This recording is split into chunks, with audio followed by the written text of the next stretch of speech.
We begin on Friday with good news on the food crisis in Somalia. The United Nations Food and Agriculture Organization has declared the East African nation free of famine following a great harvest season and regular food and aid deliveries. The FAO made the announcement today at a press conference in Nairobi, Kenya. Jose Graciano, FAO Director General, is pleased with the progress the group is making in Somalia, but says he remains worried about the nation's fragile conditions. We got this season more than 200% improvement in some crops, some food stable crops, and we can do that if we are able to support the farmers in these forthcoming 90 days. We have less than 100 days to avoid another famine in the region. That's the important message. Graziano reiterated that the good news does not mean that the crisis is over. He says there is still a huge problem in the region, especially in the Sahel area in South Sudan. UN Humanitarian Coordinator Mark Borden says that reaching the very needy is still a major hurdle. Access to the vulnerable populations remains a major challenge. However, I believe that through innovative programming, strengthening local partnerships, we have been able to mitigate the worst effects of the famine, but we also really rely on the humanity of all parties to conflict to demonstrate their continuous commitment to the Somali people. Well, since the height of the famine last year, the UN says the number of people in need of emergency humanitarian assistance in Somalia has dropped from 4 million to 2.3 million, or 31% of the population. At the peak of the crisis, some 750,000 people were deemed at risk of death. 3 years into his presidency, Somalia's Sheikh Sharif Ahmed is struggling to maintain peace in a country plagued by militant attacks and to prevent more deaths stemming from a lack of food.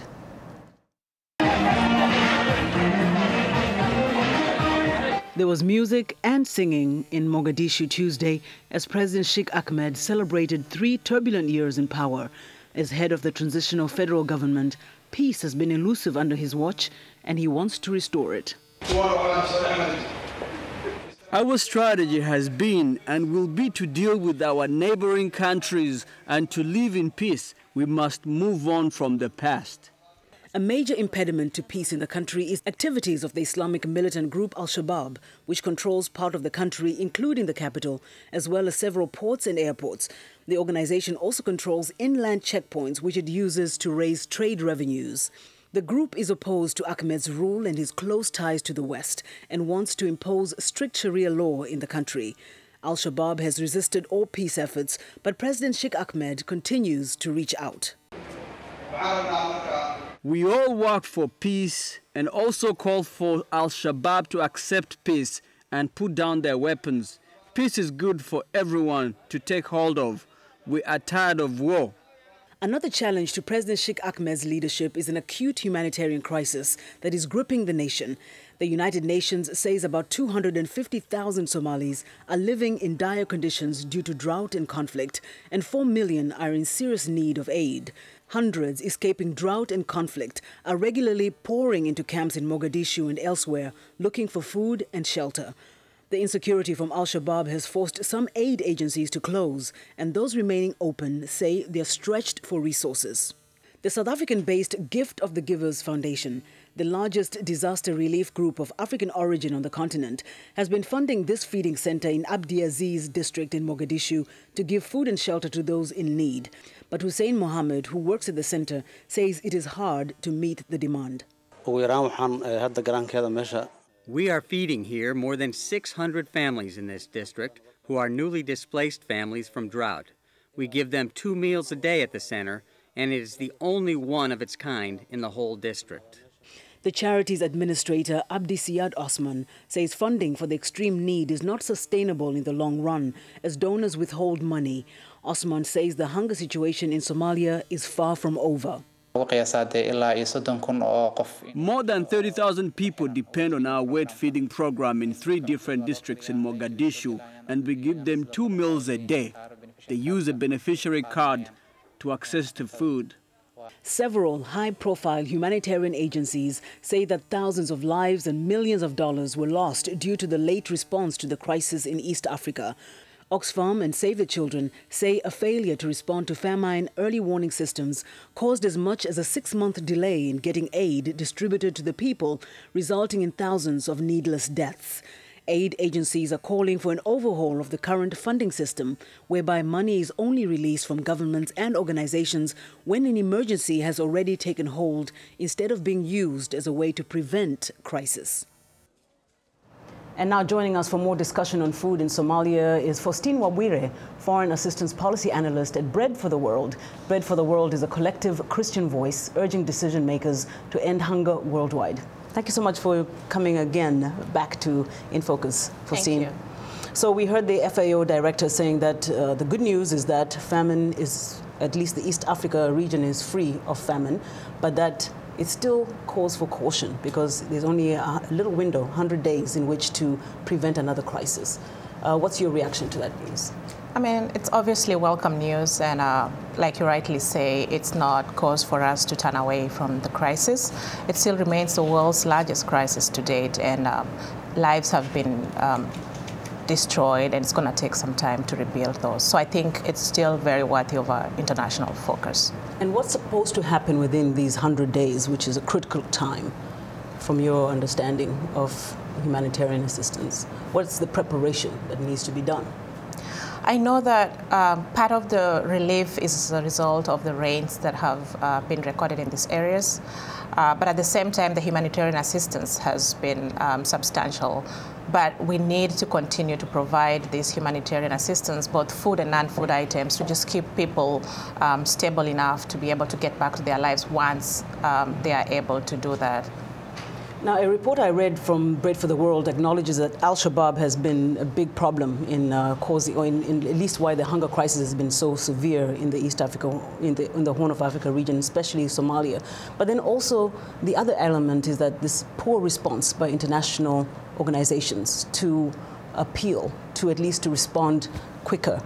What are you hearing? I know as Bread for the World, you try to pressure Congress to end hunger. What are you hearing about what causes these delays and how it can be relieved in the future? I mean, it's unfortunate that we have all the mechanisms in place to alert us of crises like this. And in fact, thinking about this current crisis was forewarned as early as August of 2010. But as we know, the response was really slow, and unfortunately, it turned to be what it is today. So I hope that this is a wake-up call to all of us, to the international community, and learning from this that we can dedicate resources to building long-term investments to cushion people against vulnerabilities in times like this. Are you encouraged by anything along those lines, building these mechanisms? I mean, from our perspective at Bread for the World, we are encouraging leaders in Congress to basically... Ethiopia was showing some response. Recent reports indicate that actually the government of Ethiopia, with support from international community, has managed to put together some safety net programs that help to cushion people against crises like this. And so in the face of this crisis, we had fewer people actually in Ethiopia facing drought effects compared to the previous famine that we had in Ethiopia. So there are some encouragement. There's encouragement, and we need to step up. That's the main thing. I want to segue a little bit. Something really exciting happened to you this week, and you went somewhere. Well, unfortunately, I haven't been there yet, but well, the White House recently launched a special series called Champions of Change. Each week, it recognizes Americans who are helping their communities. Well, Faustine Wabwire was invited to the event in recognition for her work at Bread for the World. So back to you here. Congratulations for being invited to the White House.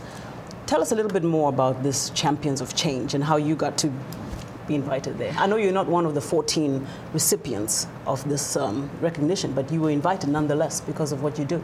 Obviously, it was great to be there, and it was actually in honor of 14 leaders called Champions of Change, who have their roots in the Horn of Africa. And of course, the Horn of Africa crisis kind of provided context for this.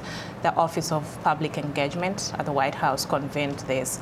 And the event mainly highlighted the works that ordinary people, ordinary American diaspora communities are doing to mobilize action through networks to help build communities around the world and address challenges. Are you encouraged by what is being done on a broader level by these diaspora communities leaders? I mean, I think that the diaspora community is a powerful opportunity right here that we have the White House honoring this. Mm-hmm. I think that we need to continue to engage these leaders because they have so much to offer, and they're doing tremendous work out there that's just not been recognized for a long time, but I feel very encouraged by that. How do you think it changed your perception, your perspective on what you can do more than what you're already doing? You know, a lot of people oftentimes feel powerless. When you think of the little contributions you do, you don't think it amounts to much. Mm-hmm. But when you meet other people who are doing equally important and maybe small things, and just realizing the impact of that collective action, I think it's really great. And that's one thing that I took out of that meeting. Well, apparently it turns out there's nothing small that people do. Everything is recognized somewhere. Exactly. Thank you so much. It's such a pleasure to have you back, and I hope you come back again and let us know what is going on to address the hunger crisis in the world. That's Ms. Wabwire, who is with Faustine Wabwire, who is Foreign Assistance Policy Analyst at Bread for the World.